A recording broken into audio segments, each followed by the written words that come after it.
Churchill braces. Britons to their task. On Friday evening last, I received from His Majesty the mission to form a new administration. It was the evident will of Parliament and the nation that this should be conceived on the broadest possible basis and that it should include all parties. I have already completed the most important part of this task. A war cabinet has been formed of 5 members, representing, with the Labour, Opposition, and Liberals, the unity of the nation. It was necessary that this should be done in one single day on account of the extreme urgency and rigor of events. Other key positions were filled yesterday. I am submitting a further list to the King tonight. I hope to complete the appointment of principal ministers during tomorrow. The appointment of other ministers usually takes a little longer. I trust when Parliament meets again, this part of my task will be completed and that the administration will be complete in all respects. I considered it in the public interest to suggest to the Speaker that the House should be summoned today. At the end of today's proceedings, the adjournment of the House will be proposed until May 21st, with provision for earlier meeting if need be. Business for that will be notified to MPs at the earliest opportunity. I now invite the House by a resolution to record its approval of the steps taken and declare its confidence in the new government. The resolution: that this House welcomes the formation of a government representing the united and inflexible resolve of the nation to prosecute the war with Germany to a victorious conclusion. To form an administration of this scale and complexity is a serious undertaking in itself. But we are in the preliminary phase of one of the greatest battles in history. We are in action at many other points, in Norway and in Holland, and we have to be prepared in the Mediterranean. The air battle is continuing, and many preparations have to be made here at home. In this crisis, I think I may be pardoned if I do not address the House at any length today, and I hope that any of my friends and colleagues or former colleagues who are affected by the political reconstruction will make all allowances for any lack of ceremony with which it has been necessary to act. I say to the House, as I said to ministers who have joined this government, I have nothing to offer but blood, toil, tears, and sweat. We have before us an ordeal of the most grievous kind. We have before us many, many months of struggle and suffering.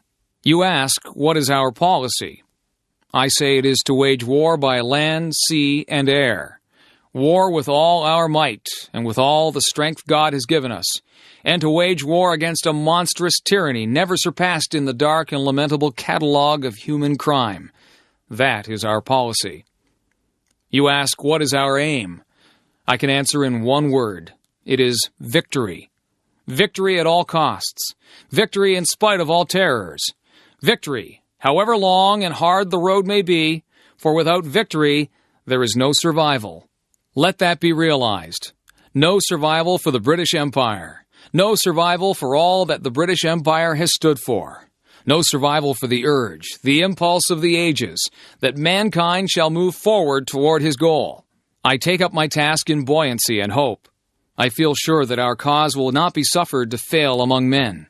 I feel entitled at this juncture, at this time, to claim the aid of all and to say, come then, let us go forward together with our united strength.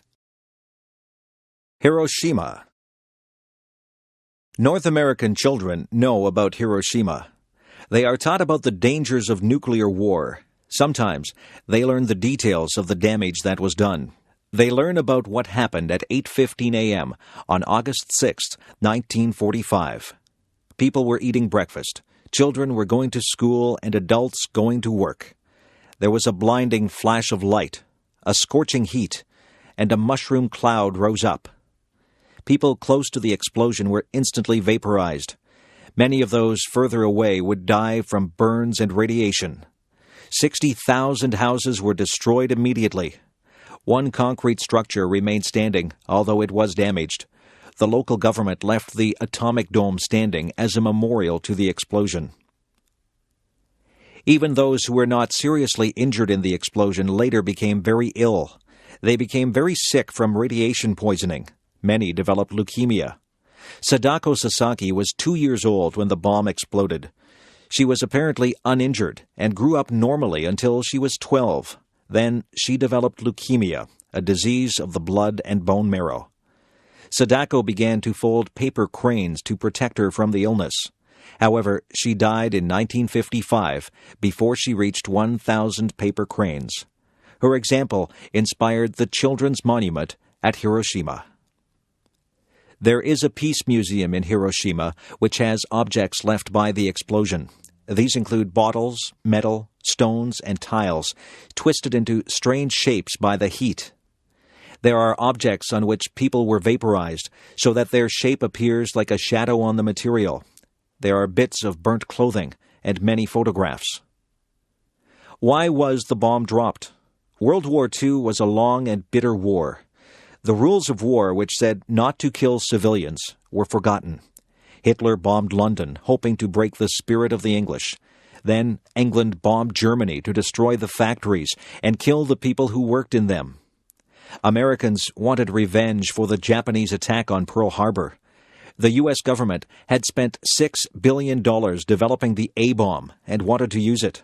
Some say that they also wanted to warn the Russians not to cause trouble for America. When American forces advanced on Japan in 1945, they had to decide what to do. Would Japan surrender, or would they fight to the last soldier? American leaders feared that they might lose many men by an invasion. Dropping the atomic bomb would end the war very quickly. President Truman made the decision to use it. Since then, most people have felt that this decision was wrong. It was such a terrible thing to do to people, children, old people, women, men, and babies.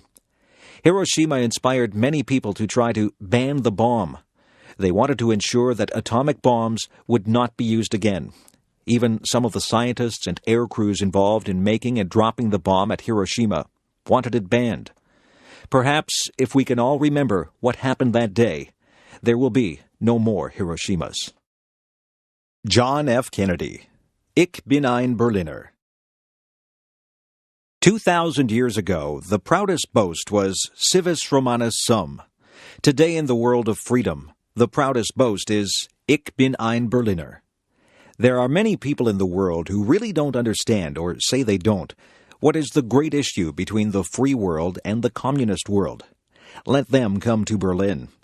There are some who say that communism is the wave of the future. Let them come to Berlin.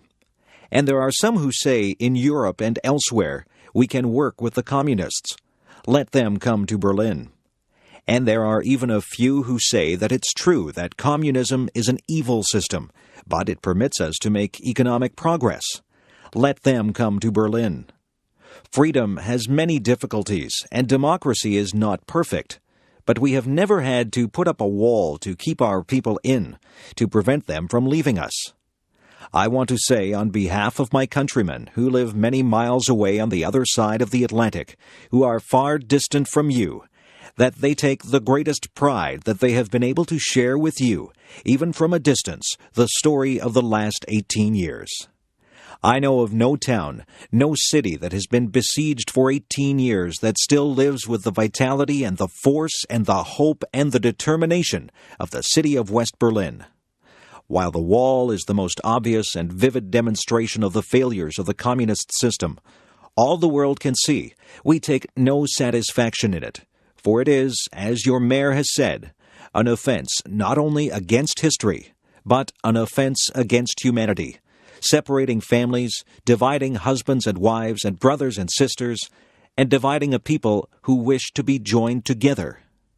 What is true of this city is true of Germany. Real, lasting peace in Europe can never be assured as long as 1 German out of 4 is denied the elementary right of free men, and that is to make a free choice. In 18 years of peace and good faith, this generation of Germans has earned the right to be free, including the right to unite their families and their nation in lasting peace with goodwill to all people. You live in a defended island of freedom, but your life is part of the main. So let me ask you as I close to lift your eyes beyond the dangers of today to the hopes of tomorrow, beyond the freedom merely of this city of Berlin and all your country of Germany, to the advance of freedom everywhere, beyond the wall to the day of peace with justice, beyond yourselves and ourselves to all mankind. Freedom is indivisible, and when one man is enslaved, who are free? When all are free, then we can look forward to that day when this city will be joined as one, and this country and this great continent of Europe, in a peaceful and hopeful globe.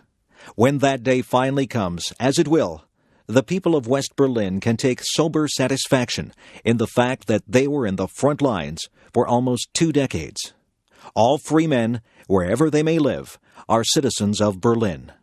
And therefore, as a free man, I take pride in the words, Ich bin ein Berliner. Cowboys. The golden age of the American cowboy was short-lived. It began in the 1860s with the great cattle drives from Texas north to Kansas.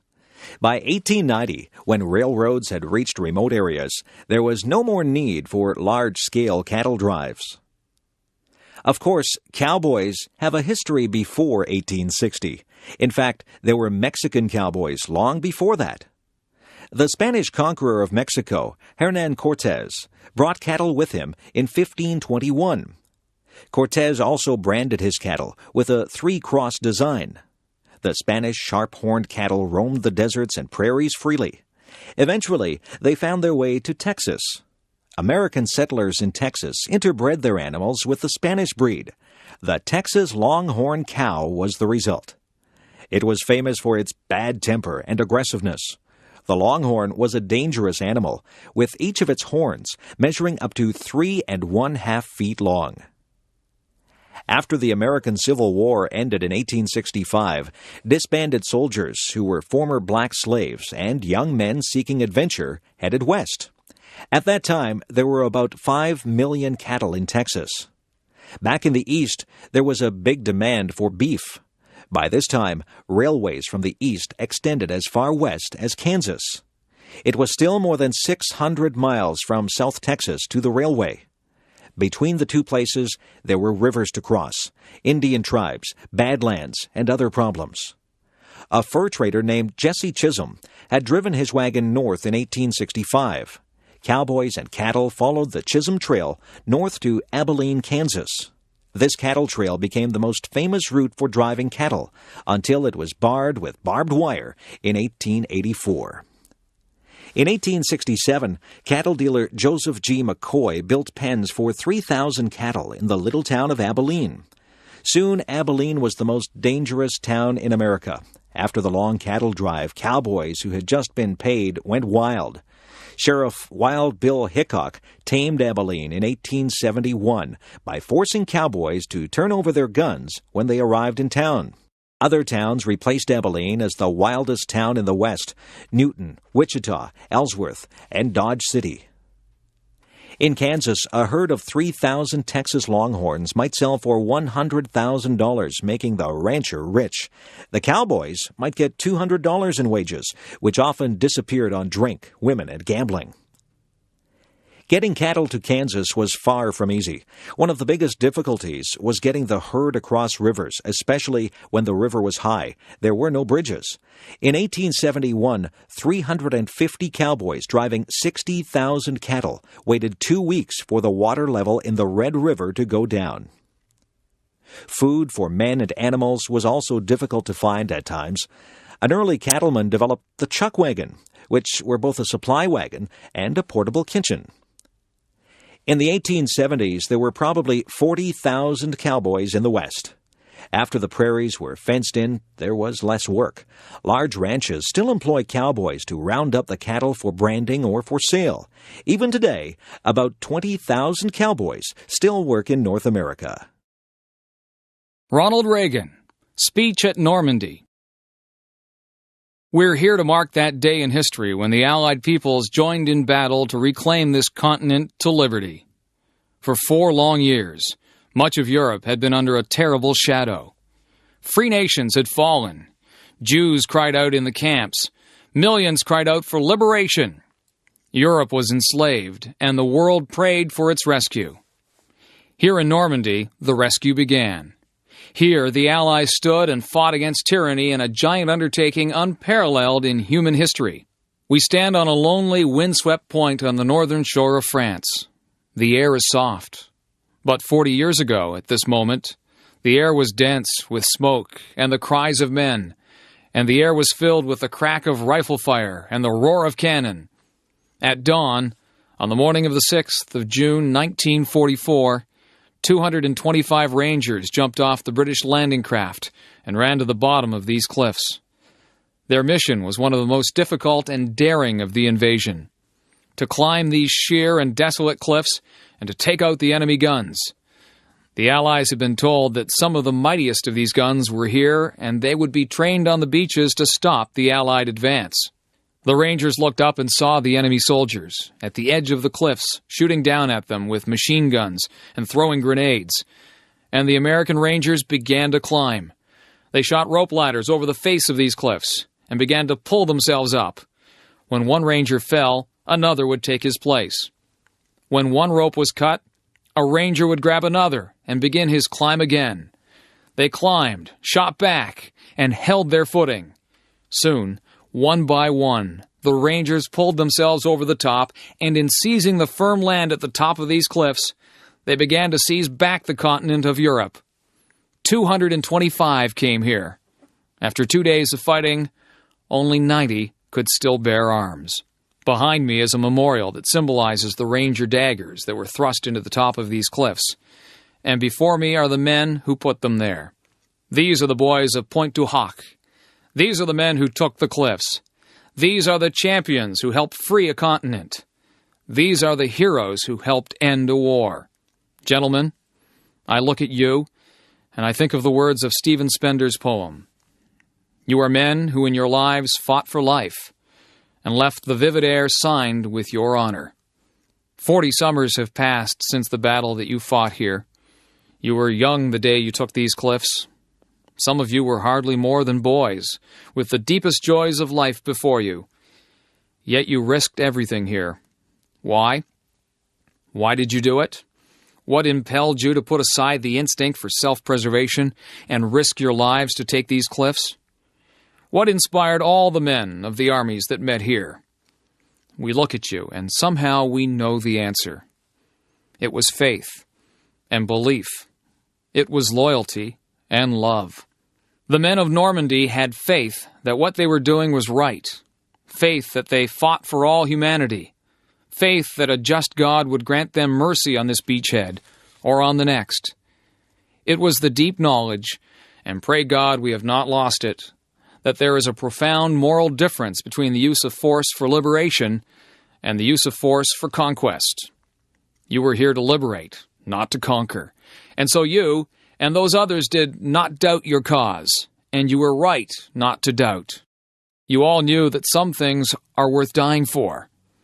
One's country is worth dying for, and democracy is worth dying for, because it's the most deeply honorable form of government ever devised by man. All of you loved liberty. All of you were willing to fight tyranny, and you knew the people of your countries were behind you. Handel's Messiah. George Frederick Handel was a native of Germany and spoke with a German accent all his life. Most of that life, however, was spent in London, England. As a young musician, Handel's sponsor was the Elector of Hanover. Later on, when the Elector became King George I of England, he continued to sponsor Handel. The young Handel went to Italy to study opera. Opera had become a very fashionable entertainment for the upper classes. Handel traveled to England in 1711 and made an immediate success with his operas. Queen Anne granted him a royal pension for life in 1713. Because of this initial success, Handel tried to start a permanent opera company in London, but this failed, and Handel lost money. Since operas used full stage settings with costumes, scenery, and props, they were expensive to produce. Handel decided to produce oratorios in which the parts were simply sung without actions. On August 22, 1741, Handel began to work on his oratorio, The Messiah. The text was made up of passages from the Bible relating to the birth, life, and death of Jesus. Handel worked on it feverishly, missing meals and going without sleep. He finished it 24 days later. When he was asked how he felt on completing it, Handel said, I thought I saw all heaven before me, and the great God himself. In the fall of 1741, Handel received an invitation from the Lord Lieutenant of Ireland to present operas and concerts there. Handel traveled from London to Dublin with his entire luggage and many of his singers. However, in order to rehearse on the way, he had to hire local people to fill in. Once, the composer soundly criticized one local singer who failed to meet his standards. Handel was warmly received in Dublin, where his concerts were sold out. Even his rehearsals were considered newsworthy by the local papers. The Messiah was first publicly performed on April 13, 1742. 700 people squeezed into a 600-seat theater to hear it. A notice had requested that ladies attend in hoopless skirts, and that gentlemen come without their swords. A Dublin paper reported, "Words are wanting to express the exquisite delight it afforded to the admiring crowded audience." All proceeds were donated to charity, as the church choirs had refused to participate except on those conditions.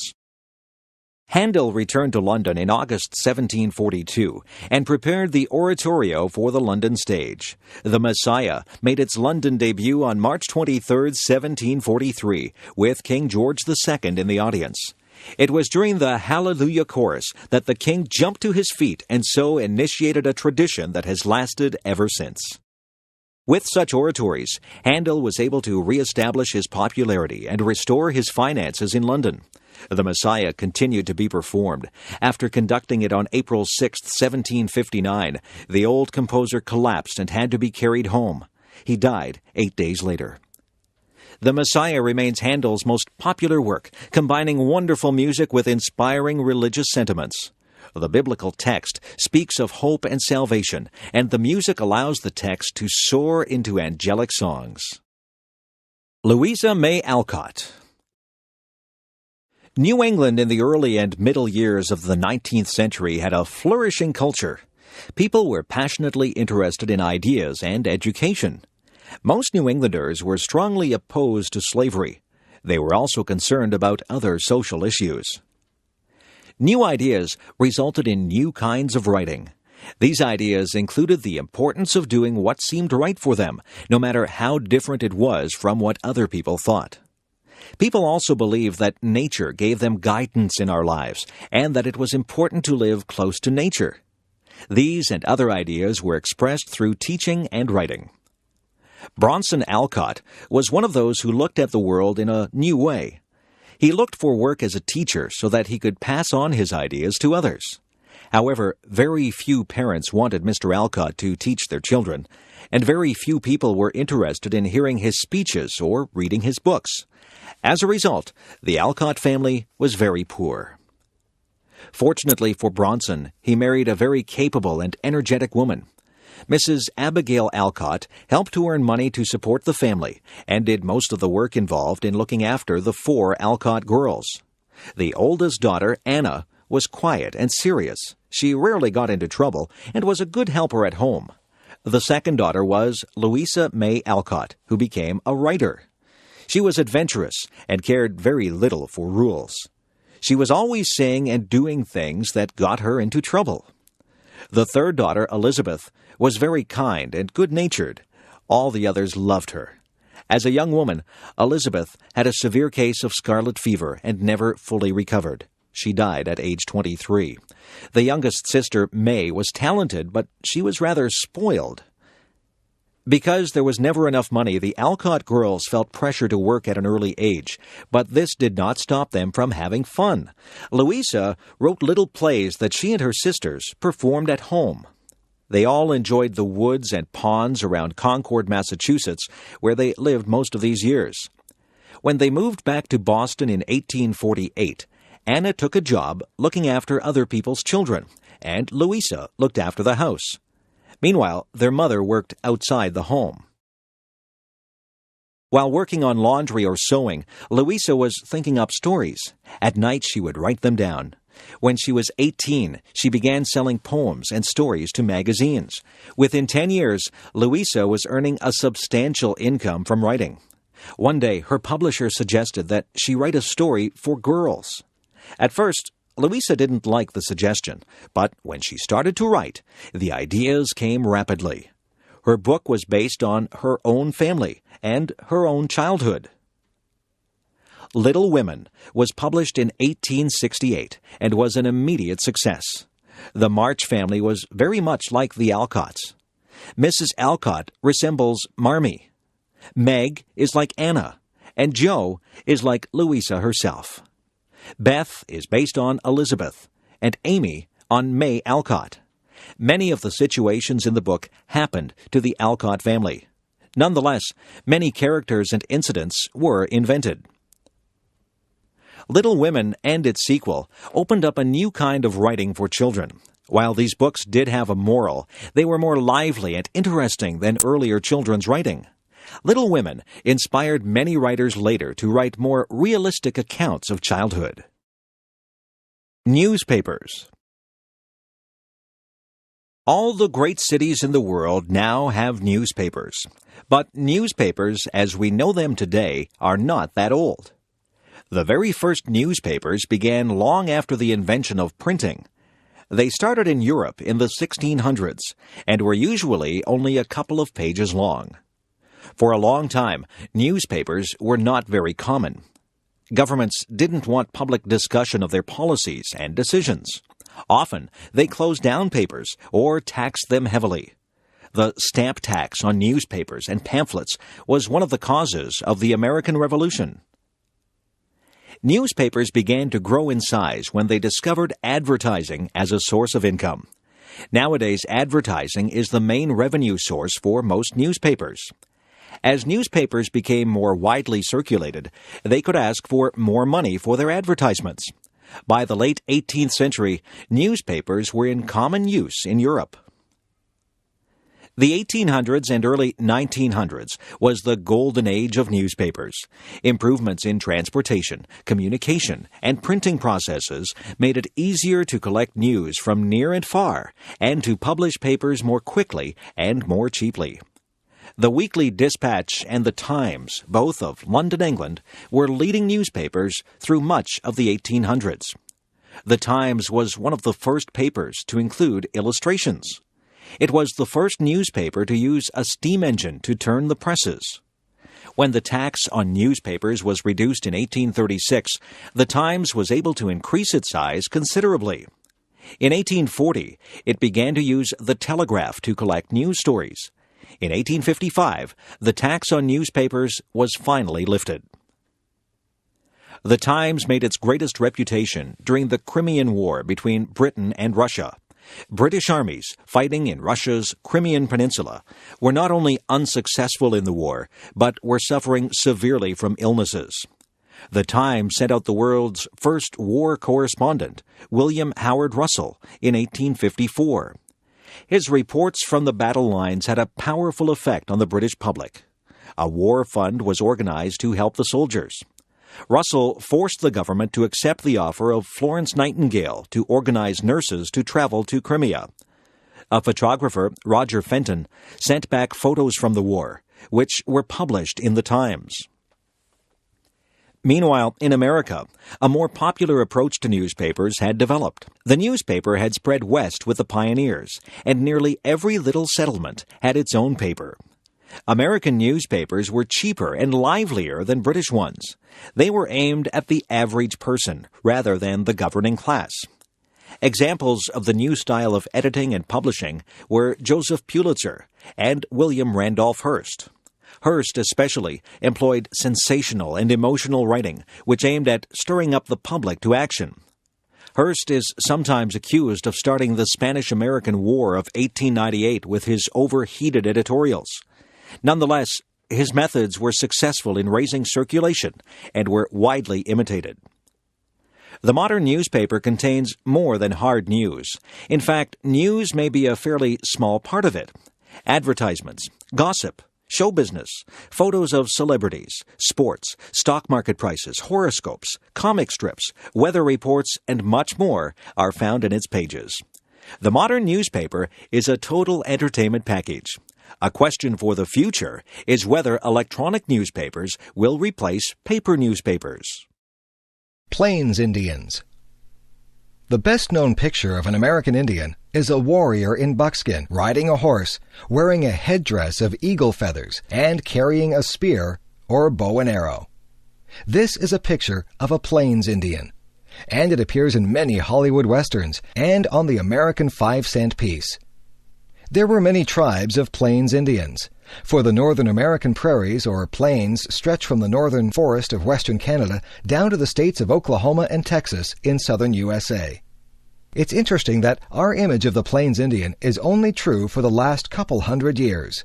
It was not until the 1600s that Plains Indians began to ride horses. There were no horses in America until Spanish soldiers brought them in the 1500s and 1600s. Some of these horses escaped and ran wild on the prairies of America. It was these wild horses that the Plains Indians learned to tame. Before they had horses, the Indians hunted buffalo on foot. Buffalo were huge bison or wild cattle which traveled in very large herds. A big herd might have millions of buffalo. It was difficult to cross the prairie because these animals blocked your way. The Plains Indians had various ways of killing buffalo. Before they had horses, Indian hunters would quietly creep up close to the herd. Then they would fire their arrows together. There was always the danger that the herd would stampede and trample the hunters. Another method was to drive the buffalo over a steep cliff.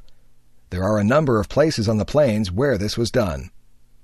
Once the Plains Indians had horses, they preferred to hunt buffalo on horseback. When the tribe started to use guns, they could kill many buffalo. Artist Paul Kane describes a buffalo hunt in the Red River Valley in 1846. The hunters carried their bullets in their mouths so that they could shoot faster. They could ride right into the herd, shooting at close quarters. They would drop an article of clothes on the slain buffalo to mark it for themselves. Then they would continue the hunt. After the hunt, the Indians would skin the animals, and the women would dry the meat and store it in fat. A single hunt might kill more than 30,000 buffalo. The Plains Indians received nearly everything they needed from the buffalo. Of course, they used buffalo meat for food. They also used the buffalo skins for clothing, blankets, and the covering of their teepees. These teepees were cone-shaped tents, which were easy to put up and take down. The Plains Indians were nomadic and followed the animals they hunted. Since these animals were plentiful, Plains Indians usually led a comfortable life. They developed complex religions and social rituals, as well as specialized societies or clubs. There were also rituals and customs for hunting and warfare. Many Plains Indians fought hard against the settlement of the Great Plains. The American government discouraged the hunting of buffalo because without the buffalo, the Plains Indians would not be able to fight. With the buffalo disappearing, the Plains Indians had to give up fighting and move into government-sponsored reservations. Takakodoi. The underpinnings of our lives is hope. If we have the smallest margin of hope, we can continue to exist. I believe what is sought from politics is to expand that hope even by the smallest margin. When we think of it, however, it seems politics has cast a shadow over people's hopes.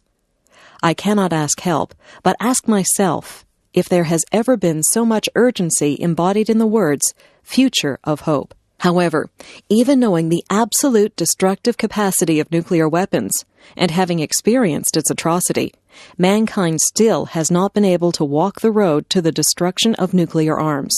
To the contrary, some countries see the retention of nuclear arms as the symbol of a national power. In the 21st century, we are going to gain richness with science and technology.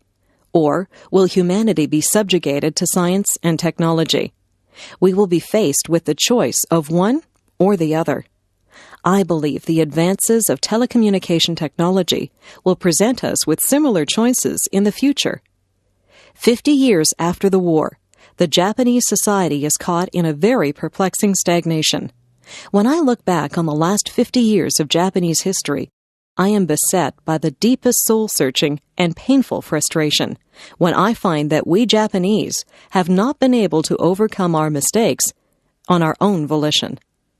We still have not been able to reach a reconciliation with many of our Asian friends. Politicians should speak of the future, of ethics, and life. a discussion of hope should be based on fundamental principles. In particular, politicians must speak with children and young people and women if we are to retain hope for the future. Politicians must be accountable for their decisions, and they must also question the criteria in which their responsibility would be assessed. That is, why our enlightened forebears and predecessors who have translated ideals into reality continue to be respected and be a source of encouragement. Immanuel Kant wrote, "Truly lasting peace is not an empty ideal, but a challenge given to us. This challenge will be solved gradually, and we will eventually reach our goal. We must all share a firm resolve to realize our goals. The critical stimulus for that will be the recognition of human rights and coexistence. However, there are many problems that face us, but when we think of how we can respond to such difficulties and challenges, I question where we can place our starting point. It is at this fundamental question that the future of hope must be questioned. That is the question I entertain for myself, and which I believe has to be resolved." Remember the Alamo. The first Europeans in the American Southwest were Spanish explorers and conquerors. They were followed by religious orders that set up missions to Christianize the Indians. One of these missions was San Antonio de Valero. It was founded in 1718 in what is now San Antonio, Texas. Later, the mission structure became known as the Alamo. In 1821, Moses Austin had persuaded the Spanish authorities to give him a charter to settle 200,000 acres in Texas. The elder Austin died shortly after this. 5 weeks later, his son Stephen Austin traveled to San Antonio to have this charter confirmed by the Spanish governor. In 1822, Austin led 150 settlers into Texas. When Austin learned afterwards that Mexico was now independent of Spain, he journeyed to Mexico City to have his charter reconfirmed. The Mexicans appointed Austin regional administrator for his colony. Texas grew rapidly. Cotton farming and cattle ranching were profitable and attracted American settlers. By 1830, there were 16,000 Americans in Texas, 4 times the Spanish-Mexican population. Sam Houston had been a successful soldier and politician. He was a friend and supporter of President Andrew Jackson. However, personal problems and political difficulties led him to leave the USA for Texas. Meanwhile, the struggle for control of Mexico had been won in 1833 by Santa Anna. However, the independent thinking of the Texans infuriated Santa Anna. He had Stephen Austin thrown in jail and sent an army into Texas. Austin was released from jail in time to organize the defense of Texas. The Mexican army was besieged inside the Alamo, and after fierce fighting, surrendered. The Mexicans were allowed to go home. Sam Houston was now elected the state's supreme commander. Not long after this, Santa Anna approached Texas with an army of 6,000 men. Houston decided not to meet Santa Anna in open battle, but to wait for an advantage. He sent frontiersman Jim Bowie to the Alamo. Bowie's orders were to leave San Antonio and destroy the Alamo. When Bowie arrived, however, Texas volunteers were preparing the Alamo for a siege. Bowie and his men pitched in to help. Other volunteers came. The fiery William Travis arrived with 25 men. Then the famous frontiersman Davy Crockett came with a dozen Tennessee sharpshooters. When Santa Anna attacked, there were 183 Americans inside the fort. Santa Anna brought up cannon to bombard the Alamo. As the walls began to crumble, 4,000 Mexicans attacked from all 4 sides. The Mexicans overcame all resistance because of their large numbers, but they suffered very heavy losses. All the American defenders were killed. While the battle was raging, the Texans back at the colony declared their independence from Mexico. Sam Houston now gathered men to fight the Mexican army. At first, he retreated while waiting for a suitable opportunity. When Santa Anna's rapid advance left the bulk of the Mexican army behind, Houston prepared to fight. Santa Anna's advance troops moved into swampy land by the San Jacinto River. Houston's men attacked while the Mexicans were having their midday siesta. Their battle cry was, "Remember the Alamo!" The battle was soon over. Many Mexicans were killed, but only a couple of Texans were killed. Santa Anna was a prisoner. Santa Anna readily agreed now to recognize Texas as an independent republic. 90 years later, in 1845, Texas became the 28th state of the USA. Naomi Wolf, A Woman's Place. We lack archetypes for the questing young woman, her trials by fire, for how one becomes a woman through the chrysalis of education, the difficult passage from one book, one idea to the next. Let's refuse to have our scholarship and our gender pitted against each other. In our definition, the scholar learns womanhood, and the woman learns scholarship. Plato and Ajuna Barnes mediated to their own enrichment through the eyes of the female body with its wisdoms and its gifts. I say that you have already shown courage. Many of you graduate today in spite of the post-traumatic syndrome of acquaintance rape, which 1/4 of female students undergo. Many of you were so weakened by anorexia and bulimia that it took every ounce of your will to get your work in. You negotiated private lives through a minefield of new strains of VD and the ascending shadow of AIDS. Triumphant survivors, you have already become women. Message number 2 breaks the ultimate taboo for women. Ask for money in your lives. Expect it. Own it. Learn to use it. Little girls learn a debilitating fear of money, that it's not feminine to ensure we are fairly paid for honest work. Meanwhile, women make 68 cents for every male dollar, and half of marriages end in divorce, after which women's income drops precipitously.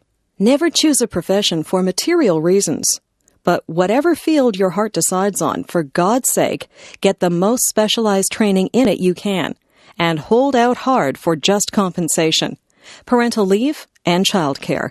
Resist your assignment to the class of highly competent, grossly underpaid women who run the show, while others get the case and the credit. Claim money, not out of greed, but so you can tithe to women's political organizations, shelters, and educational institutions. Sexist institutions won't yield power if they're just patient long enough. The only language the status quo understands is money, votes, and public embarrassment. When you have equity, you have influence. As sponsors, shareholders, and alumni, use it to open opportunities to women who deserve the chances you've had. Your BA does not belong to you alone, just as the earth does not belong to its present tenants alone. Your education was lent to you by women of the past, and you will give some back to living women and to your daughters 7 generations from now. Message number 3. Never cook for or sleep with anyone who routinely puts you down. Message number 4. Become goddesses of disobedience. Virginia Woolf once wrote that we must slay the angel in the house, the censor within. Young women, tell me of injustices, from campus rape cover-ups to classroom sexism. But at the thought of confrontation, they freeze into niceness. We are told that the worst thing we can do is cause conflict, even in the service of doing right. Antigone is imprisoned. Joan of Arc burns at the stake, and someone might call us unfeminine. Summertime. In North America, July and August are holiday months. Most schools and colleges are not in session then. Families look for activities to keep the children amused. Although not all workers get a full 2 months of holidays, most people take a holiday in the summer. The summer begins with a national holiday. In Canada, July 1st is Canada Day. In the USA, July 4th is Independence Day. A lot of families are soon on the road.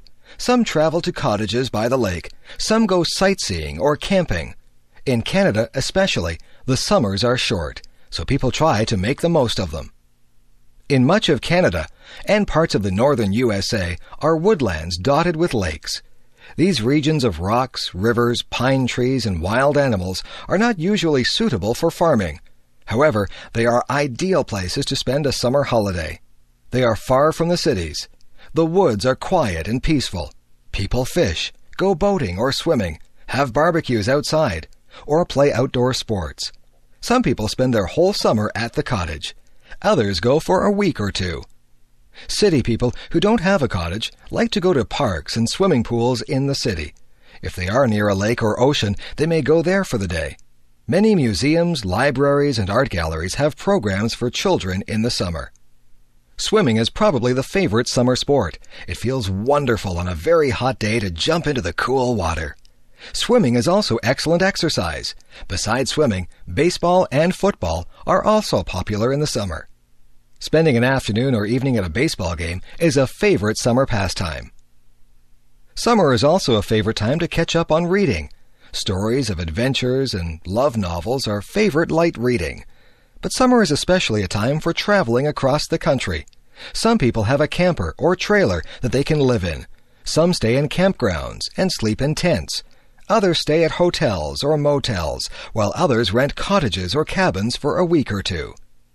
Most trips are by car. Many people visit national parks and other wildlife areas. Of course, trips along the ocean and the lakes are favorites.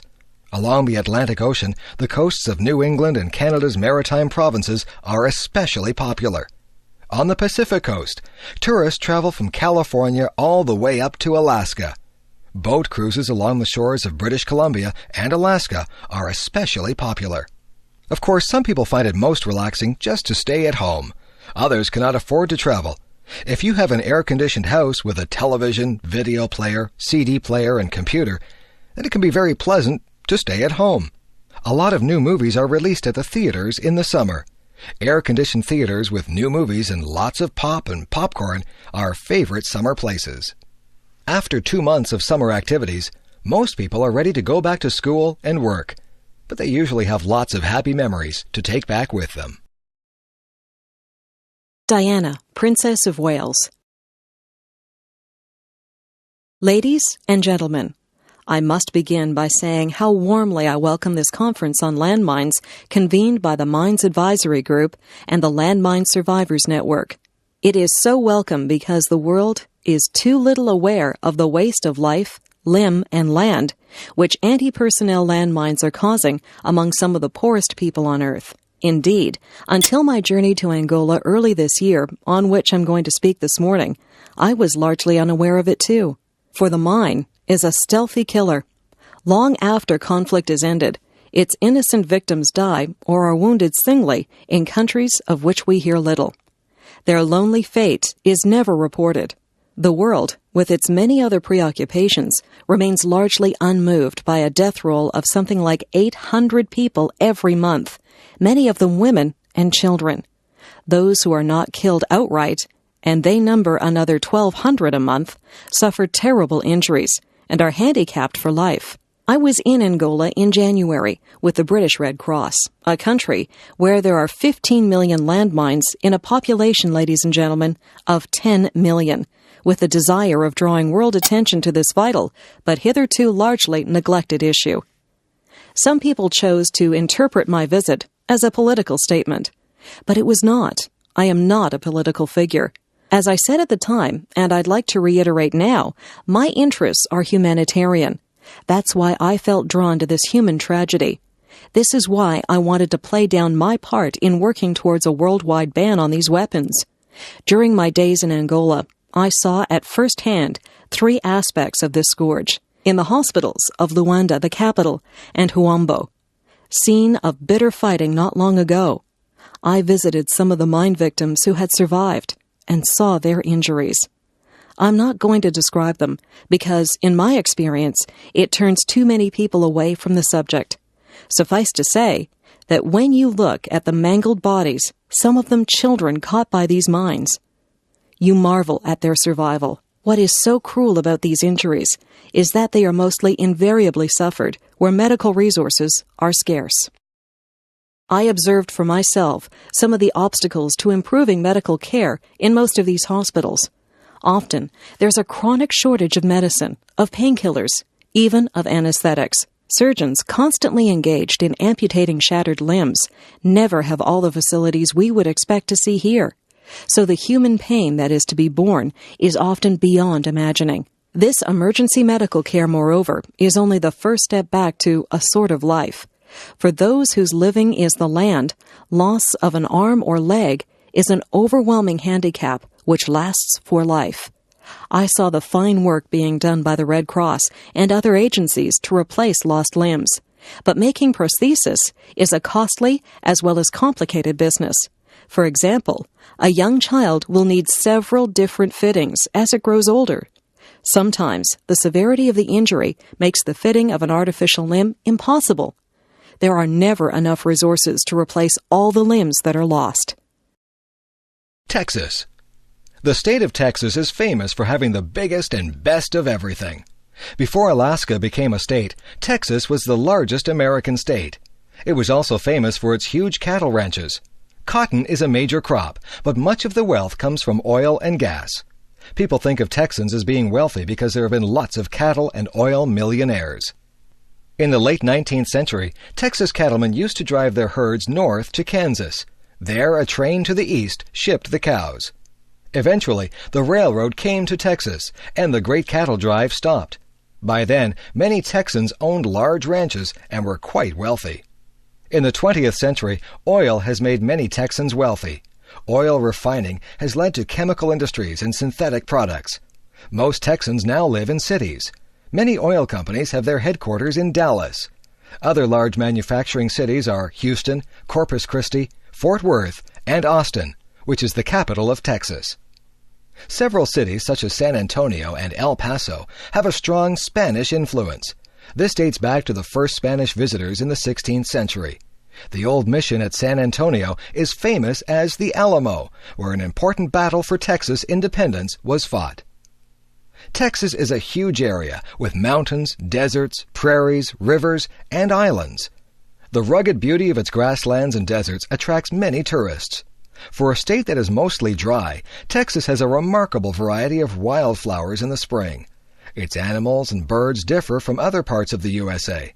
Texas has the armored insect eater, the armadillo, the swift-running bird, the roadrunner, prairie dogs, jackrabbits, kangaroo rats, wild pigs, horned lizards, and 100 species of snakes.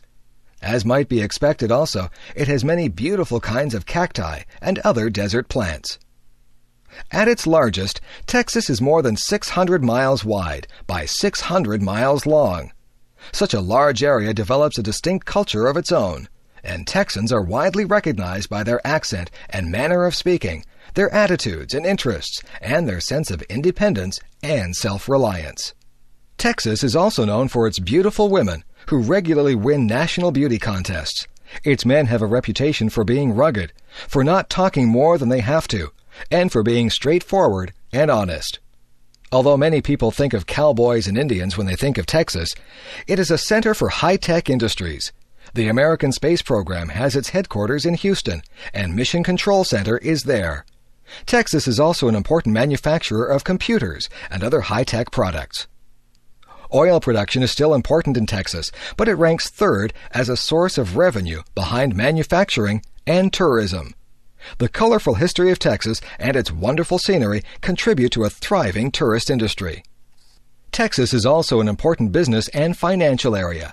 Yes, even though times have changed, Texans proudly maintain that their state still has the biggest and best of everything. Diana, Princess of Wales. There are said to be around 110 million mines lurking somewhere in the world, and over a third of them are to be found in Africa. Angola is probably more heavily mined than anywhere else because the war went on for such a long time, and it invaded so much of the country.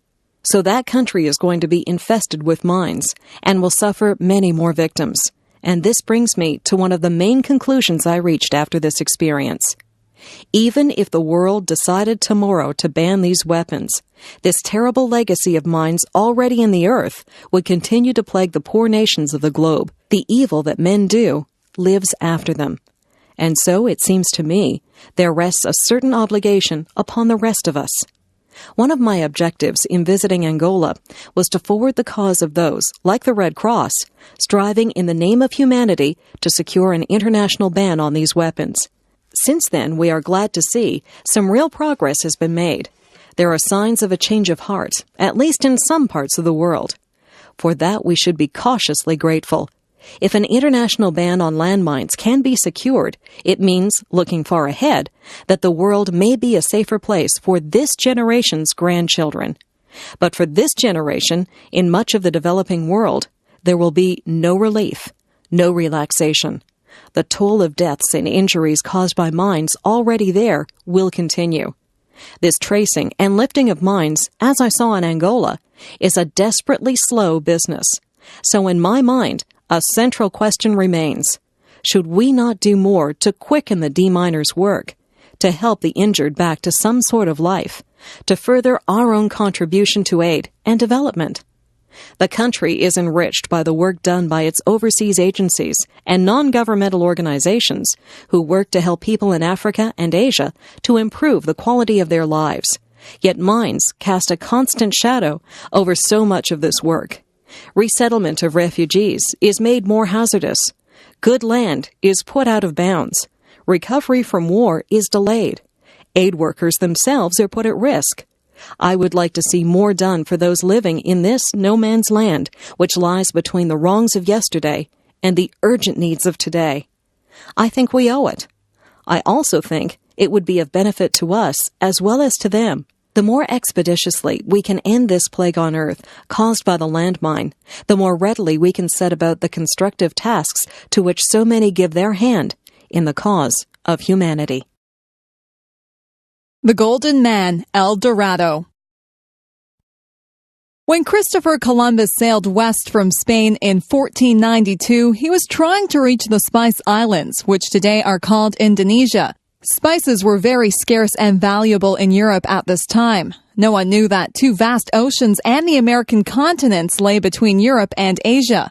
Columbus did not find spices in America, but he did bring home some gold trinkets. The American Indians wore these as jewelry. Gold, not spices, was to become the biggest motive for exploration. Expeditions into the interior of the Americas were very costly and very risky. Only by promising the authorities huge profits could sailors and soldiers raise money for their expeditions. They also needed to promise rich rewards in order to get followers and crews. If a leader returned to Europe without gold and jewels, he might end up in jail. No wonder the Spanish conquerors were always searching for gold. At first, the Spaniards stayed around the coasts of the Caribbean Sea, but stories of gold in the interior tempted them to explore inland. They asked the Indians where their gold jewelry came from. The Indians would point further inland. They said that a wealthy people lived in the high mountains that traded gold and emeralds for pearls, cotton, and shells. The Spanish emperor had given the rights to exploit present-day Venezuela and Colombia to his German bankers in 1528. So Germans Dalfinger, Fetherman, and Hohermuth led a series of expeditions into the jungles, grasslands, and mountains. Meanwhile, Spanish conquerors had found immense riches in gold and silver. Hernando Cortez had captured the kingdom of the Aztecs in Mexico in 1519. He had sent immense treasures to Europe. Soon after this, Francisco Pizarro began to explore the west coast of South America. In 1531, Pizarro invaded Peru and destroyed the kingdom of the Incas. Pizarro melted down the gold and silver treasures of the Incas and sent gold and silver bricks back to Spain. The rush to find more gold became very heated. Rumors came down from the mountains of Colombia about a golden man, El Hombre Dorado. There were stories about a king so rich that he wore gold dust instead of a coat. Colombia was the kingdom of the Chibchas. They were a trading people who traded salt and emeralds for gold, cotton, pearls, and shells. The actual gold did not come from their kingdom. It was found in the mountain rivers and brought to the Chibchas for refining and metalwork. Several armies converged on Chibcha territory. The first to arrive was the Spaniard Quesada, coming up the Magdalena River from the Caribbean. He found the chief cities of the Chibchas and seized their gold and emeralds. Shortly afterwards, one of Pizarro's captains arrived from Peru and Ecuador. Then the German Fetherman arrived from Venezuela. Quesada gave the latecomers some gold and jewels to ease their disappointment. Quesada's men also found out about the Golden Man. High in the mountains was a lake created by a meteorite. The Indians believed that the golden god from the sky now lived at the bottom of the lake. When a new leader of the tribe was elected, he was covered in grease and fine gold dust was blown over his body so that he appeared to be made of gold. He was taken out to the middle of the lake on a raft. He would jump into the lake and stay in the water till the gold dust was washed off. It was considered an offering to the god. Gold ornaments were also tossed in the lake. Then the king and his followers would return to the shore. The ceremony was stopped several generations before the Europeans arrived. Many people were unwilling to believe that this was the whole story. They began to search for a golden city hidden in the jungle. Many explorers perished in this search. In their search for gold, the Spanish conquerors destroyed the great Indian civilizations of America. Towns and villages had been ruined, thousands of people killed, and wonderful pieces of art melted down. Some Indians believed that gold must be a food that Europeans desperately needed to stay alive. In many cases, the Europeans destroyed the trading and social systems that had produced their wealth. When we think about the great achievements of a few conquerors and explorers, we're also sad about how much death and damage they caused. Margaret Thatcher. All these things alone are proof of our commitment to Europe's future.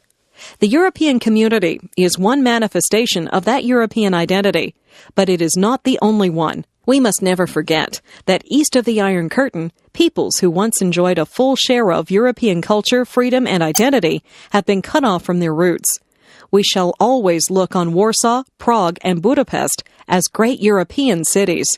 Nor shall we forget that European values have helped to make the United States of America into the valiant defender of freedom that she has become. It is no arid chronicle of obscure facts from the dust-filled libraries of history.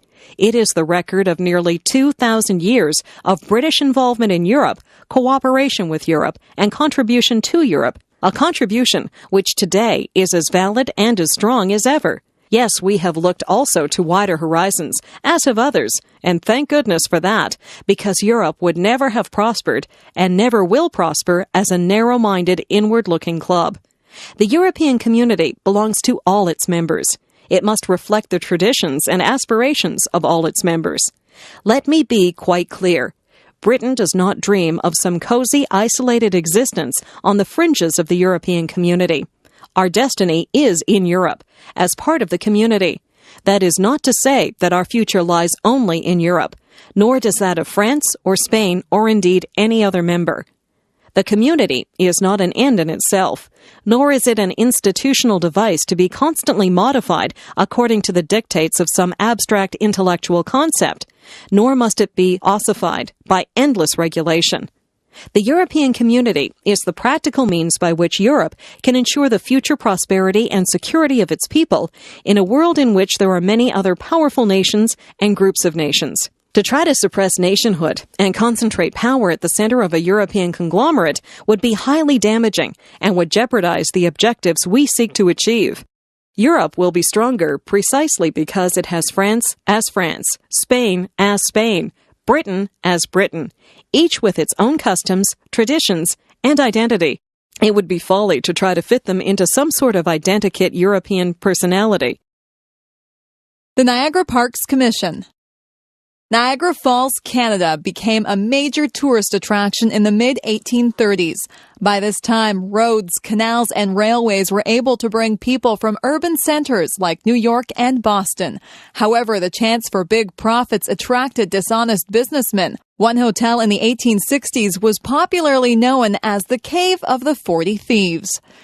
There were many complaints from tourists about tricks that were used to get their money. Some businessmen tried to put up fences around the falls so that all visitors would have to pay them to see the falls. In time, these complaints reached the ears of important people.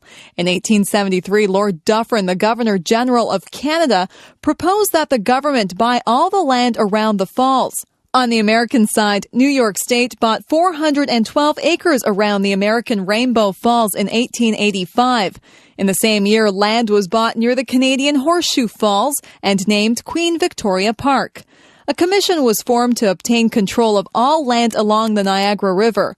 This was made easier because a narrow strip along the river was already government land. However, the commission wanted to preserve all the beautiful scenery along the river and near the falls for the general public. The first commissioner of the park was Sir Kazimierz Gzowski, a distinguished engineer of Polish birth. Before the Queen Victoria Park Commission began to buy up land besides the falls, tourists had to pay for everything. There were no public washrooms, no drinking fountains, and no safety barriers around the falls. As a result, it was not uncommon for tourists crowding close to the falls or hypnotized by the flow of the river to step too close and fall in. The commission took care of these problems and also set up parks and picnic areas. In 1927, the commission's name was changed to the Niagara Parks Commission. It now supervises numerous attractions and parks from Niagara-on-the-Lake on Lake Ontario down to Fort Erie on Lake Erie. Each section of the 56-kilometer stretch of Niagara Parks has its own places of interest. These are joined by the Niagara Parkway, a road that runs the whole length of the river. Sir Winston Churchill called the Parkway the prettiest Sunday afternoon drive in the world. The Niagara Parks Commission operates restaurants, parks and gardens, rides, museums and historic houses, golf courses, native sites and gift shops. Near the falls are restaurants, parks, greenhouses, the journey behind the falls, and the Maid of the Mist boat ride. North of the falls at Niagara Gorge are the Spanish Arrow car ride and the Great Gorge Adventure. The commission also operates a school of horticulture with large gardens. Queenston Heights is a park commemorating one of Canada's heroes, General Isaac Brock. In nearby Queenston are historic houses connected with two other important Canadians, Laura Secord and William Lyon Mackenzie. The commission also operates two historic forts dating from the War of 1812, Fort George and Old Fort Erie. The Niagara Parks Commission has played a major role in making Niagara Falls and the Niagara River one of the leading tourist areas in the world.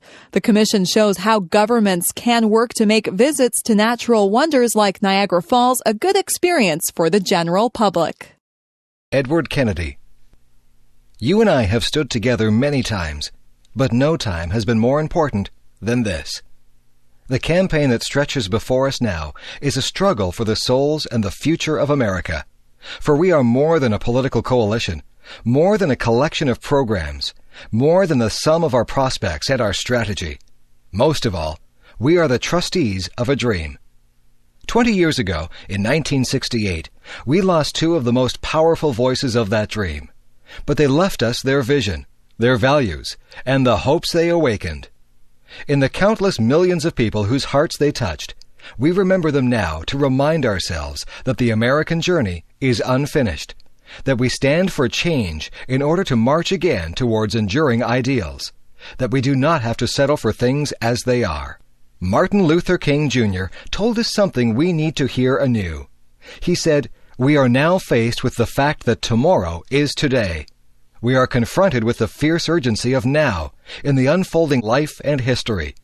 There is such a thing as being too late." And Dr. King also said, "We must work unceasingly to lift this nation to a higher destiny, to a new plateau of compassion." And in that time, there was another voice, only briefly heard, but whose words too have outlasted all the loss in years. Robert Kennedy said, "Each time a man stands up for an ideal, or acts to improve the lot of others, or strikes out against injustice, he sends forth a tiny ripple of hope, and crossing each other from a million different centers of energy and daring, those ripples build a current that can sweep down the mightiest walls of oppression and resistance." He was my brother, but he and Dr. King were also in the deepest sense brothers to us all.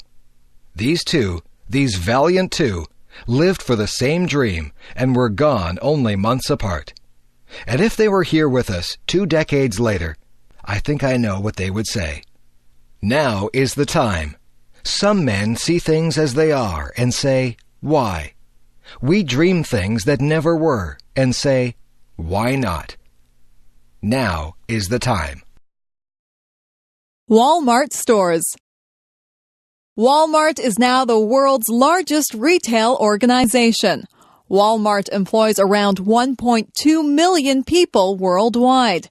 In 2000, Walmart had sales of more than $191 billion with profits of $6.3 billion.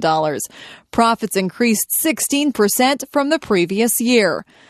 People have come to expect that Walmart's profits will increase substantially every year. Each year, more stores are opened, and Walmart expands into new countries. Walmart also enters new areas of business nearly every year. Few people know that Walmart is also a major real estate company. Sam Walton opened his Walton's Five and Dime in Bentonville, Arkansas in 1950. 12 years later, he opened the first Walmart in Bentonville. His business philosophy was simple: good prices, great selection, and a friendly greeting. Walton was known for the 10-foot attitude. This means that any employee should greet any customer who is within 10 feet of them. He emphasized that it is important to speak to people before they speak to you. Walton also believed that good deals from suppliers should be passed along to customers. The combination of low prices and friendly service is basic to Walmart's success.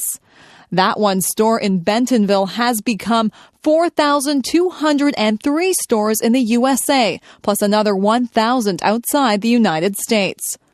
Walton died in 1992, but his business philosophy continues to be preached at Walmart's.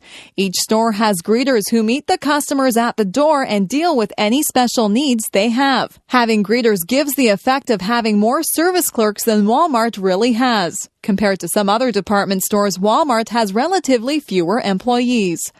Walmart also has the Walmart Foundation, which sponsors numerous good causes.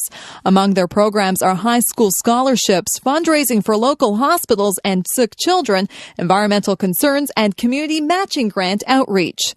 So, what's not to like about Walmart? The main complaint is that their business style is extremely aggressive.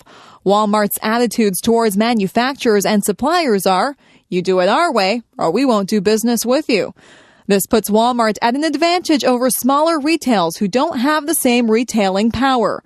Walmart has been known to demand that its suppliers provide products at discount for Walmart store openings, levy fines for shipment errors, tell manufacturers what products, styles, and colors to make, etc.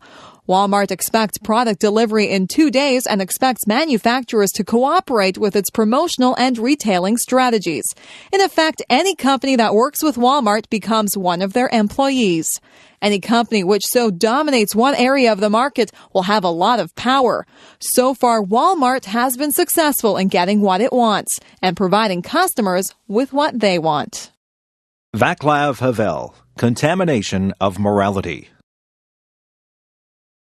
My dear fellow citizens, for 40 years you heard from my predecessors on this day different variations of the same theme. How our country flourished, how many million tons of steel we produced, how happy we all were, how we trusted our government, and what bright perspectives were unfolding in front of us. I assume you did not propose me for this office so that I too would lie to you. Our country is not flourishing. The enormous creative and spiritual potential of our nation is not being used sensibly. Entire branches of industry are producing goods which are of no interest to anyone, while we are lacking the things we need. A state which calls itself a worker state humiliates and exploits workers. Our obsolete economy is wasting the little energy we have available. A country that once could be proud of the educational level of its citizens spends so little on education that it ranks today as 72nd in the world. We have polluted our soil, our rivers and forests, bequeathed to us by our ancestors, and we have today the most contaminated environment in Europe. Adult people in our country die earlier than in most other European countries. But all this is still not the main problem. The worst thing is that we live in a contaminated moral environment. We fell morally ill because we became used to saying something different from what we thought. We learned not to believe in anything, to ignore each other, to care only about ourselves. Concepts such as love, friendship, compassion, humility, or forgiveness lost their depth and dimensions. And for many of us, they represented only psychological peculiarities. Or they resembled some gone-astray greetings from ancient times, a little ridiculous in the era of computers and spaceships. Only a few of us were able to cry out loud that the powers that be should not be all-powerful, and that special farms, which produce ecologically pure and top-quality food just for them, should send their produce to schools, children's homes, and hospitals if our agriculture was unable to offer them to all. The previous regime, armed with its arrogant and intolerant ideology, reduced man to a force of production and nature to a tool of production.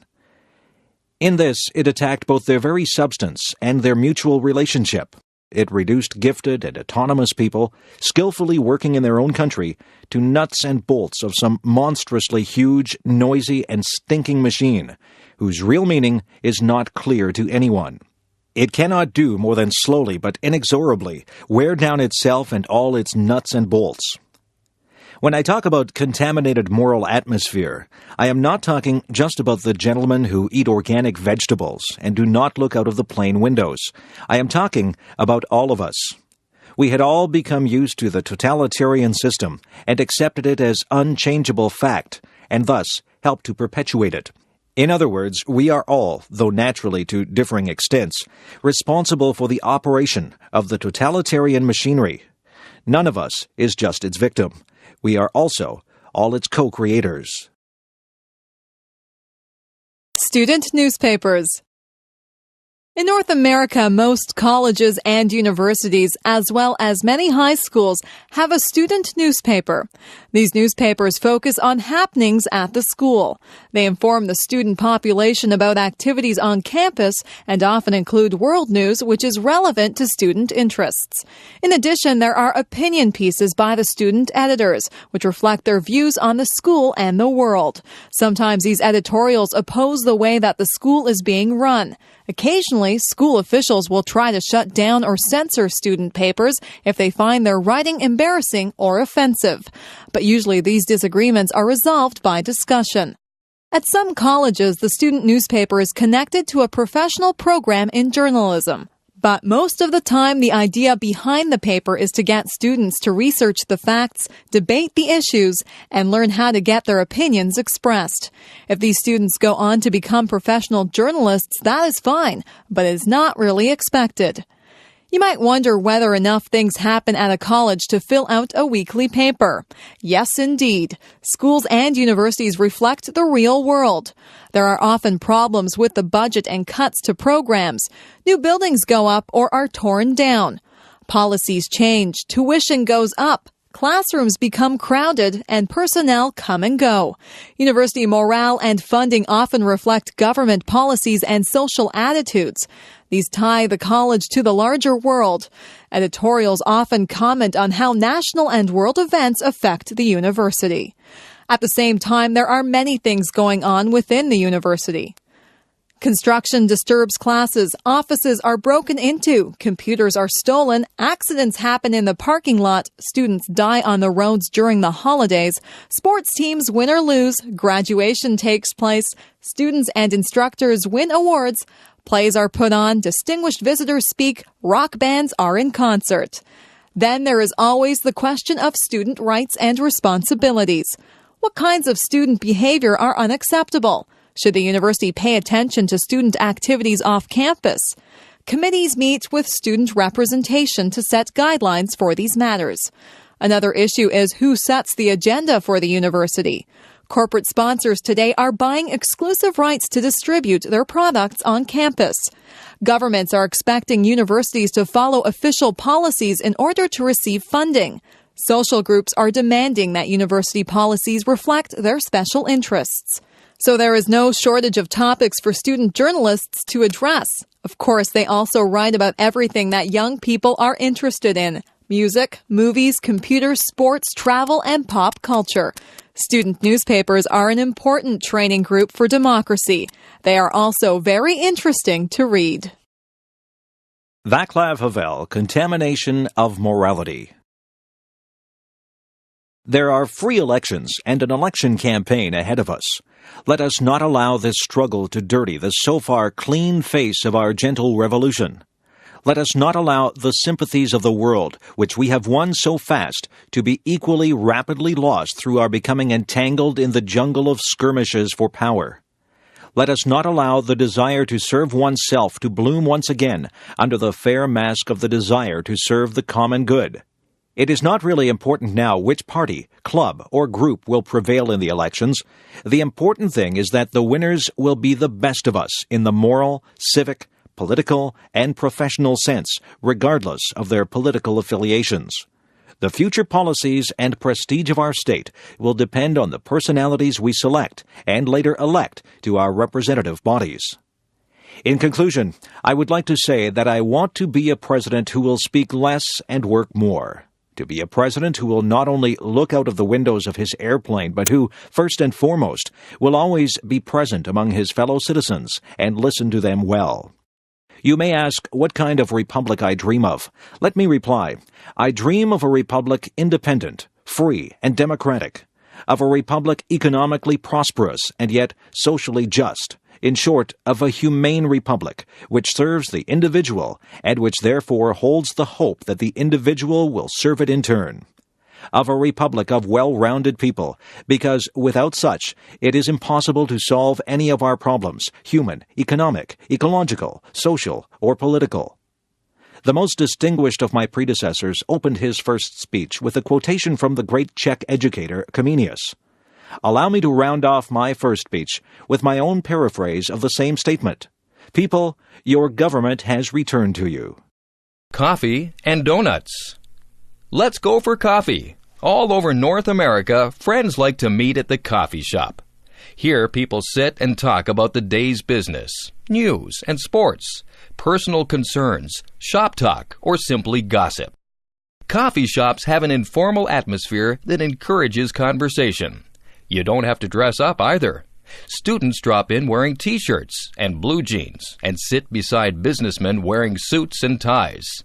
Many coffee shops are open 24 hours a day, including Sundays and holidays. That way, people who work at night or who have trouble sleeping can drop in at any time. Because coffee and donuts are relatively inexpensive, people feel comfortable sitting for a while, knowing that they are not spending a lot of money.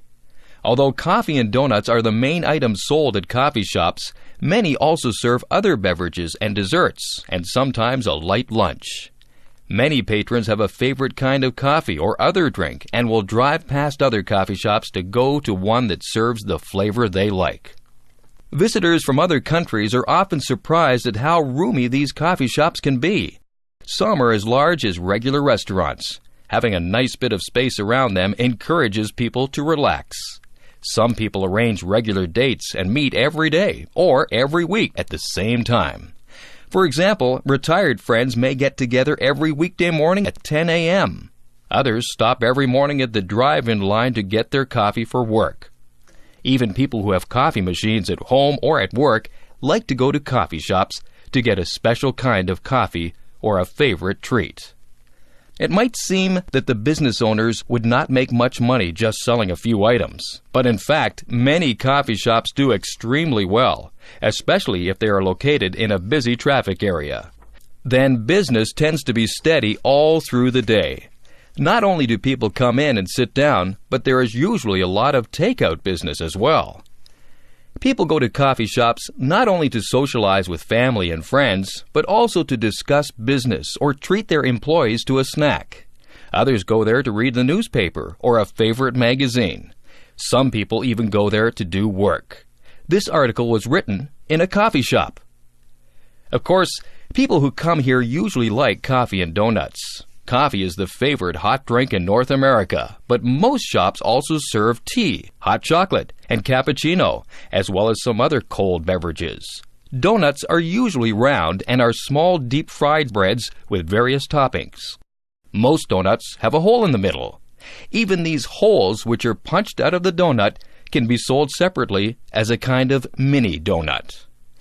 Everywhere you go in North America, you will see coffee shops. So take half an hour to stop in and relax. You'll enjoy the great North American coffee break. Arthur Scargill, Criticism of Tory Policies. We are indeed facing a deliberate political attack by Britain's ruling class. A war of attrition is being waged as capitalism, in a condition of acute crisis, lashes out with increasing ferocity to protect itself. The existence of this crisis is now clear for all to see. It has been exposed by the recent collapse of stock markets throughout the capitalist world, triggered off by the slide on Wall Street, which, according to experts, is the worst slump since 1929. This collapse will, in my view, lead inevitably to more hardship for the British people, with a massive increase in unemployment and reduced living standards as capitalism seeks once again to make working people pay for its pursuit of profit and power. The Tories have based their savage policies on an ideology called monetarism. It is this philosophy which has led to the virtual destruction of our manufacturing industries and in particular to the devastation of our coal, rail, and steel industries. The steel industry has lost over 150,000 jobs, and the coal and rail industries have lost approximately 100,000 each within a period of 8 years. Parts of our nation, such as South Wales, have been reduced to a lunar landscape as the Tories have systematically butchered our manufacturing and industrial infrastructure. In seeking to win that absolute control, which it must have for even limited survival, the state, through the Tory government, has introduced twin measures to destroy or render ineffective all those who oppose it. On the one hand, it has deliberately increased unemployment from just over 1 million to 4.5 million in 8 years, creating, as in the 1930s, a situation where 30 to 40 people pursue each job vacancy, driven by this emotional blackmail to increasing fear. At the same time, it has introduced vicious legal measures designed to render the British trade union movement completely ineffective.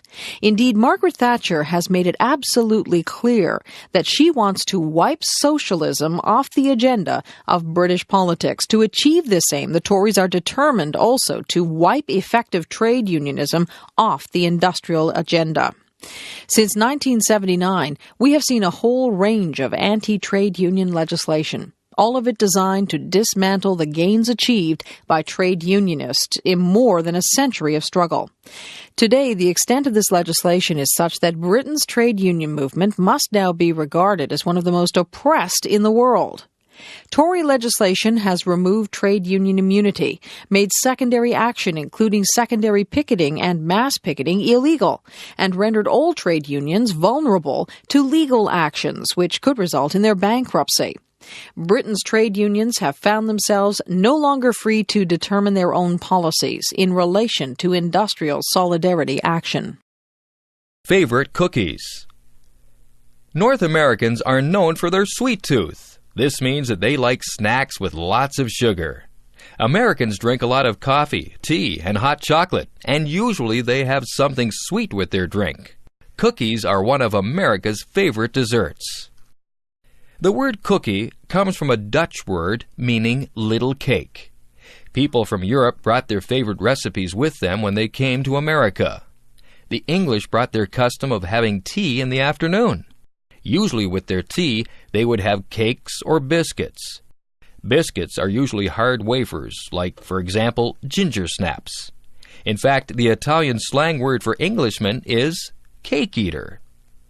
In the early days, all cookies were homemade. But in the late 19th century, biscuits began to be manufactured in large quantities by machine. In 1912, the National Biscuit Company, Nabisco, in the USA, introduced Oreo cookies. This cookie has a rich cream vanilla filling between two crispy chocolate wafers. This product was designed to meet the demand for an English-style biscuit. Oreos were good to dunk in a drink, to eat whole, to eat in parts, or to use in cooking. Oreos have become both America's and the world's favorite commercial cookie. New varieties of Oreos are added regularly to the original product. Although commercial biscuits like Oreos are very popular, many people prefer home-baked ones. In fact, there is a whole line of commercial cookies called home-style, which try to imitate homemade cookies. The most popular cookie in America can be either bought in a package or baked at home. These are chocolate chip cookies. Ruth and Kenneth Wakefield operated the Toll House Inn in Whitman, Massachusetts. One day, in 1930, Mrs. Wakefield ran out of baking chocolate for her baking cookies. She broke up a chocolate bar and added the pieces to her cookie mix. She expected that the chocolate bits would melt into the dough when she baked them, but they didn't. Soon, chocolate chip cookies were being made commercially by adding small chunks of chocolate to regular chocolate cookie dough. Lots of people like to make their own by adding commercial chocolate chips to their dough. Now, chocolate chip cookies are the most popular kind of cookie in North America. Over 7 billion are eaten annually here. Half of all the cookies baked in American homes are chocolate chip cookies. Experiments in baking and packaging have led to new kinds of cookies. Recently, soft cookies have become very popular. Since they are packaged in foil, they can stay fresh and soft for many months. It seems likely that the love of cookies will be around for a long time. Dwight D. Eisenhower, The Military-Industrial Complex. This evening I come to you with a message of leave-taking and farewell, and to share a few final thoughts with you, my countrymen. We now stand 10 years past the midpoint of a century that has witnessed 4 major wars among great nations. 3 of these involved our own country. Despite these holocausts, America is today the strongest, the most influential, and most productive nation in the world. Understandably proud of this preeminence, we yet realize that America's leadership and prestige depend not merely upon our unmatched material progress, riches, and military strength, but on how we use our power in the interests of world peace and human betterment. A vital element in keeping the peace is our military establishment. Our arms must be mighty, ready for instant action, so that no potential aggressor may be tempted to risk his own destruction. Our military organization today bears little relation to that known by any of my predecessors in peacetime, or indeed by the fighting men of World War II or Korea. Until the latest of our world conflicts, the United States had no armaments industry. American makers of plowshares could, with time and as required, make swords as well, but we can no longer risk emergency improvisation of national defense. We have been compelled to create a permanent armaments industry of vast proportions. Added to this, 3.5 million men and women are directly engaged in the defense establishment. We annually spend on military security alone more than the net income of all United States corporations. Now, this conjunction of an immense military establishment and a large arms industry is new in the American experience. The total influence, economic, political, even spiritual, is felt in every city, every state house, every office of the federal government. We recognize the imperative need for this development. Yet we must not fail to comprehend its grave implications. Our toil, resources, and livelihood are all involved. So is the very structure of our society. In the councils of government, we must guard against the acquisition of unwarranted influence, whether sought or unsought, by the military-industrial complex. The potential for the disastrous rise of misplaced power exists and will persist. Harriet Tubman. Before the American Civil War, the economy of the southern states was based on the use of slave labor. The social and political leaders of the Old South were the plantation owners. Many of these owned hundreds of black slaves. The slaves were mainly used to pick crops, like cotton and tobacco. Harriet Tubman was born in 1820 in the state of Maryland. As a girl of 7, she was sent into the fields to work with the adult slaves. The slaves worked from sunrise to sunset, picking the crops. Often they sang songs while they worked. Slaves were not taught to read or write. It was feared that reading and writing would help slaves to escape the plantations. Harriet Tubman was illiterate. Later in life, when she was in danger of being captured, she picked up a book and pretended to read it. This fooled the bounty hunters. When she was 15, Harriet helped another slave to escape. The overseer was so angry with her that he hit her over the head with an iron weight. Harriet was knocked unconscious for many days. All the rest of her life she suffered from headaches and sudden sleeping spells. Harriet escaped from the plantation to Philadelphia, Pennsylvania. Since Pennsylvania was not a slave state, Harriet was fairly safe there.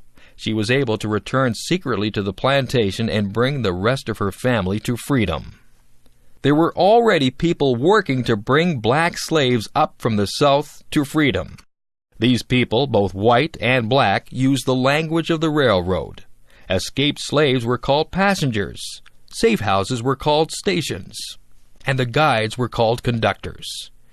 Harriet soon became a conductor in the Underground Railway. In 1850, the American government passed a second Fugitive Slave Act. This put more pressure on northern states to return escaped slaves to the South. Because of this, the Underground Railway went further north to Canada. In 1793, Upper Canada, Ontario, had passed a law bringing a gradual stop to slavery. In 1834, slavery was abolished in the whole British Empire. A lot of escaped slaves had come to Canada before 1850, but now nearly all escaped slaves tried to go there. Harriet Tubman rented a house in St. Catharines, Ontario. This provided a shelter for new arrivals. Harriet made about 11 trips from Canada to the U.S. during these years. In all, she brought back about 300 people.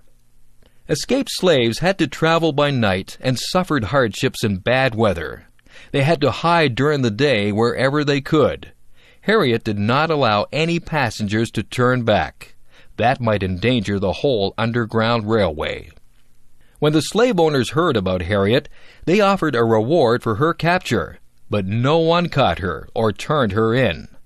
When the Civil War broke out in 1861, she acted as a spy for the northern states. After the war, she married a black American soldier, Nelson Davis. In 1869, a book was written about Harriet Tubman. Black slaves knew Harriet as Moses. The Bible tells this story of how Moses led the people of Israel out of slavery in Egypt. He led them north to Palestine. In the same way, Harriet Tubman delivered many of her people from slavery and led them north to freedom. Dwight D. Eisenhower, The Military-Industrial Complex. Happily, I can say that war has been avoided. Steady progress toward our ultimate goal has been made, but so much remains to be done. As a private citizen, I shall never cease to do what little I can to help the world advance along that road. So in this, my last good night to you as your president, I thank you for the many opportunities you have given me for public service in war and in peace. I trust that in that service you find some things worthy. As for the rest of it, I know you will find ways to improve performance in the future. To all the peoples of the world, I once more give expression to America's prayerful and continuing aspiration. We pray that peoples of all faiths, all races, all nations may have their great human needs satisfied. That those now denied opportunity shall come to enjoy it to the full. That all who yearn for freedom may experience its spiritual blessings. That those who have freedom will understand also its heavy responsibilities. That all who are insensitive to the needs of others will learn charity. That the scourges of poverty, disease, and ignorance will be made to disappear from the earth. And that in the goodness of time, all peoples will come to live together in a peace guaranteed by the binding force of mutual respect and love. Now, on Friday noon, I am to become a private citizen. I am proud to do so. I look forward to it. Thank you, and good night.